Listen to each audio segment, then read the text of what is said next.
Assalamualaikum warahmatullahi wabarakatuh.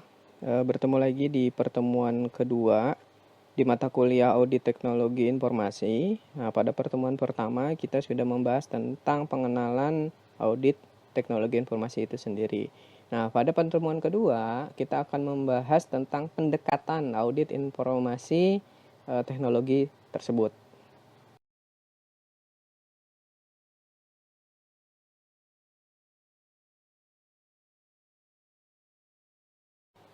Ada dua jenis pendekatan audit teknologi informasi.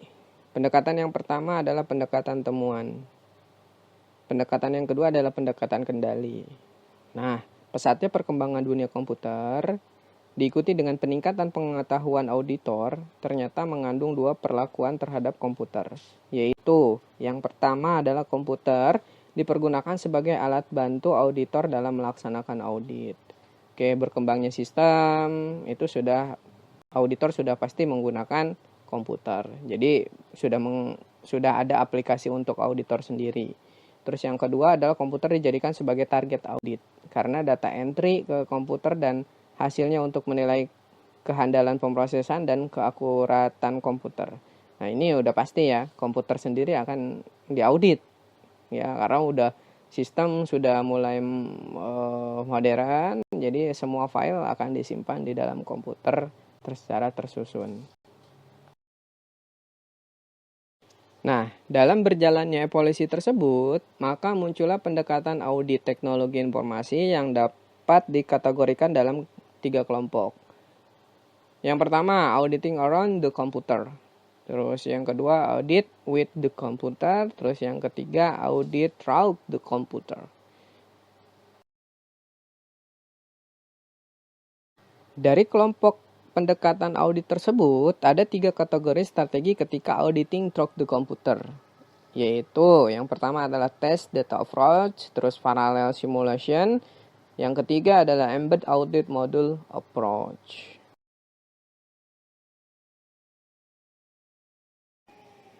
Tidak hanya penelitian, audit teknologi informasi sendiri mempunyai metode. Nah, metode dalam proses audit teknologi informasi dapat dilakukan dengan langkah-langkah sebagai berikut. Poin A, metode pemahaman. Jelas, ada metode pemahaman, kita harus paham dulu metode tersebut, ya.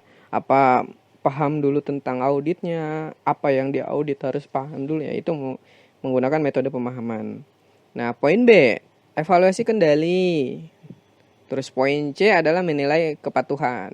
Nah, beresiko nggak atau patuh nggak terhadap apa yang menjadi poin-poin di audit sendiri. Terus poin keempat adalah penilaian resiko. Nah, ada resikonya gitu kan, tentang apa yang diterapkan di sana mempunyai resiko tersendiri. Itu namanya audit dalam penilaian resiko.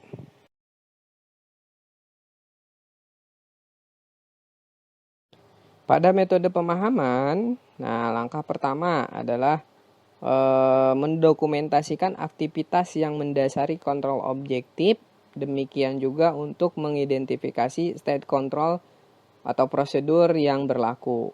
Terus poin kedua adalah melakukan wawancara dengan manajemen dan staf untuk mendapatkan pemahaman tentang pertama kebutuhan bisnis dan risikonya. Terus struktur organisasi, peran dan tanggung jawab, kebijakan, prosedur, hukum dan peraturan, kontrol measure yang berlaku, terus laporan manajemen. Poin yang ketiga adalah mendokumentasikan proses yang berhubungan dengan sumber daya teknologi informasi itu sendiri, terutama yang dipengaruhi oleh proses review.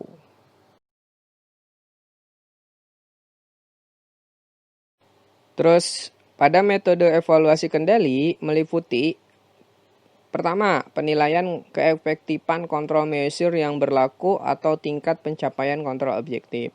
Kedua, mengevaluasi kesesuaian kontrol measure dari proses yang direview dengan mempertimbangkan kriteria yang didefinisikan dan praktik standar industri, kritikal sukses, terus kontrol measure, dan mengaplikasikan keputusan profesional audit. Yang ketiga adalah melakukan proses dokumentasi Deliverable yang sesuai dihasilkan, tanggung jawab dan akuntabilitas yang jelas dan efektif. Adanya pengendalian kompensasi sebagai mana mestinya. Yang keempat adalah simpulkan sesuai tingkat kontrol objektif.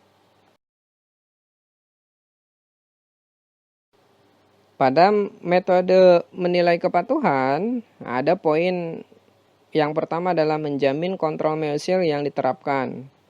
Terus berjalan sebagaimana mestinya secara konsisten dan berkelanjutan, serta menyimpulkan kesesuaian kontrol environment. Nah, poin kedua adalah mendapatkan bukti langsung dan tidak langsung untuk item atau periode yang dipilih untuk menjamin bahwa prosedur telah dipatuhi untuk periode yang direview menggunakan alat bukti langsung dan tidak langsung.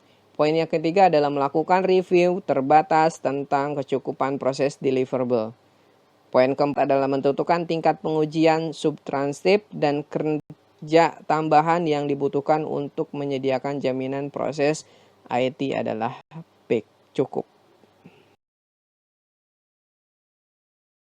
Metode penilaian resiko ada 4 poin. Poin yang pertama adalah memperkirakan resiko dari kontrol objektif yang tidak dipenuhi dengan menggunakan teknik analitik dan atau mengkonsultasikan sumber-sumber alternatifnya. Nah, poin yang kedua adalah mendokumentasikan kelemahan kendali serta ancaman dan kerawanan yang dihasilkan. Nah, terus poin yang ketiga adalah mengidentifikasikan dan mendokumentasikan dampak yang potensial maupun aktual. Penyediaan informasi komparatif misalnya melalui benchmark. Masuk dalam konsep pembahasan resiko, nah kita harus tahu dulu nih, apa sih yang akan menjadi resiko dari audit teknologi informasi ini. Agar segala sesuatu berjalan sesuai yang seharusnya, maka perlu ada pengawasan. Salah satu bentuk atau cara pengawasan ialah yang disebut dengan sistem pengendalian intern atau internal control system yang melekat pada sistem dan prosedur organisasi tersebut. Resiko sendiri mempunyai beberapa jenis. Nah, jenis yang pertama dari resiko bisnis. Nah, resiko bisnis adalah resiko yang dapat disebabkan oleh faktor-faktor intern maupun eksternal yang berakibat kemungkinan tidak tercapainya tujuan organisasi tersebut. Oke, kita bahas dari resiko eksternal dulu atau eksternal. Nah, iya. Misalnya antara lain perubahan kondisi perekonomian, tingkat kurs yang berubah mendadak itu, dan munculnya pesaing baru yang mempunyai potensi bersaing tinggi. Nah, itu dari kaca resiko eksternal ya. Nah, kita bahas resiko internal. Yang berasal dari internal, misalnya antara lain permasalahan kepegawaian, terus resiko-resiko yang berkaitan dengan peralatan atau mesin gitu kan, terus sarana dan prasarana, resiko keputusan yang tidak tepat, dan kecurangan manajemen fraud itu yang paling banyak dikeluhkan biasanya. Resiko kedua adalah resiko bawaan. Ya, resiko bawaan ialah potensi kesalahan atau penyalahgunaan yang melekat pada suatu kegiatan. Jika tidak ada pengendalian intern, misalnya kegiatan kampus, apabila tidak ada absensi atau daftar kehadiran kuliah, akan banyak mahasiswa yang cenderung tidak disiplin hadir mengikuti kuliah. Terus resiko yang ketiga adalah pengendalian kontrol atau kontrol risk ya, pengendalian. Terus dalam suatu organisasi yang baik seharusnya sudah ada risk assessment-nya dan dirancang pengendalian intern secara optimal terhadap setiap potensi resiko. Resiko pengendalian ialah masih adanya resiko meskipun sudah ada pengendalian. Jenis resiko yang keempat ialah resiko deteksi. Resiko deteksi adalah resiko yang terjadi karena prosedur audit yang dilakukan mungkin tidak dapat mendeteksi adanya error yang cukup materialistis atau adanya kemungkinan fraud. Resiko deteksi mungkin dapat terjadi karena auditor ternyata dalam prosedur auditnya tidak dapat mendeteksi terjadinya existing control failure, pengendalian sistem internal yang ada ternyata tidak berjalan dengan baik. Nah, jenis resiko yang kelima adalah audit risk.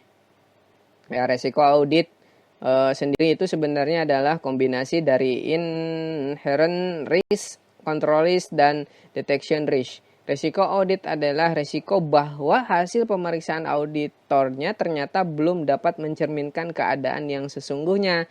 Ternyata pas di audit itu, tidak mencerminkan dengan keadaan yang sesungguhnya. Gitu. Jadi itu termasuk dalam audit risk sendiri.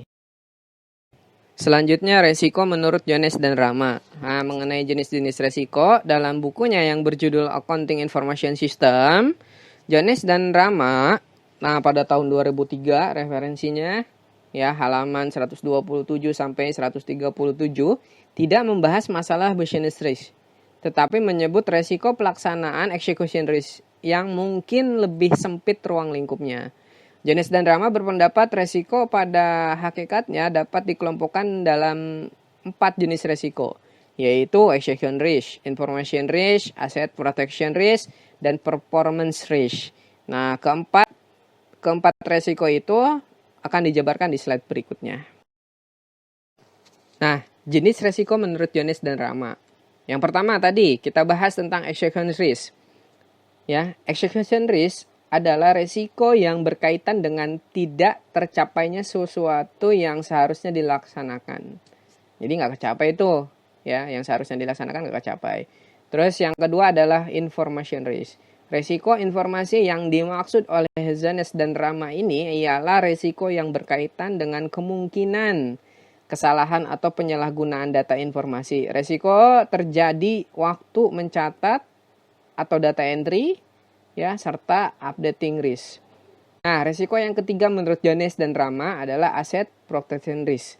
Resiko yang berkaitan dengan safeguarding aset ini ialah kerusakan, hilang, atau aset tidak digunakan seperti yang seharusnya, maupun resiko yang dapat ditimbul terhadap aset perusahaan akibat keputusan yang salah, atau asetnya tidak ada dalam perusahaan tersebut.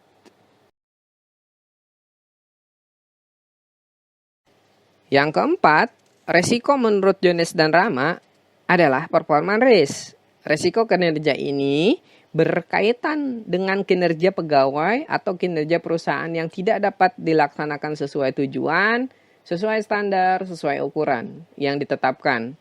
Nah, pada hakikatnya yang bertanggung jawab dan akan mempertanggungjawabkan pengelolaan perusahaan kepada para stakeholder, dan stakeholder adalah para pengurus perusahaan yang menurut Undang-Undang Perseroan Terbatas di Indonesia ialah para anggota Dewan Direksi dan anggota Dewan Komisaris. Nah, dalam pelaksanaan kegiatan sehari-hari, yang melakukan tugas operasional ialah para manajer tingkat menengah, supervisor, staf, dan pegawai pelaksana yang melaksanakan tugas sesuai dengan kebijakan yang ditetapkan pimpinan. Jika mereka tidak melakukan tugas sesuai dengan yang seharusnya, atau kalau kinerjanya tidak sesuai dengan yang seharusnya, hal ini merupakan resiko yang difraktif, dideteksi atau koreksi atau harus diperbaiki gitu. Jadi performance risk ini sangat di internal ya. Lebihnya gitu, resiko dalam internalnya sendiri. Resiko kelima menurut Jones dan Rama, yaitu IT security. Nah, berkaitan dengan data integrity dan akses. Data integrity adalah data organisasi yang akses ke komputer atau data oleh pihak tidak berwenang perlu ditanggulangi karena terkait dengan data integrity, privasi, dan seluruh keamanan dari sistem tersebut. Nah, yang keenam resiko menurut Jones yaitu continuity risk. Ya, berkaitan dengan ketersediaan, stabilisasi atau backup site, backup file, serta recovery pada sistem berbasis teknologi informasi. Ya, backup site adalah cadangan sistem mesin cadangan atau mungkin instalasi yang berbeda lokasinya. Sedangkan backup file ialah cadangan file pada mesin offline. Recovery ialah sistem pengembalian status terakhir bila suatu proses mengalami gangguan atau terhenti secara tidak normal.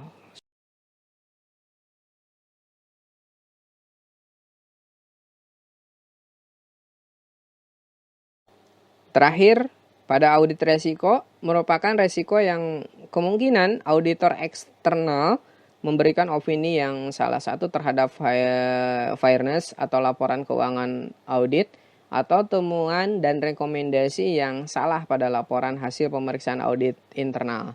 Nah, resiko ini sangat berbahaya karena auditor sudah memberikan opini atau rekomendasi bahwa things are okay and fine, but they are not. Ternyata tidak baik-baik saja. Jadi ini yang bahaya nih. Ketika internnya bilang baik-baik, tapi ternyata ketika di audit eksternal, wah itu ternyata banyak masalah. Nah itu yang bahaya, yaitu yang harus dilakukan oleh suatu perusahaan IT untuk memeriksa sistem yang sedang berjalan pada perusahaannya tersebut.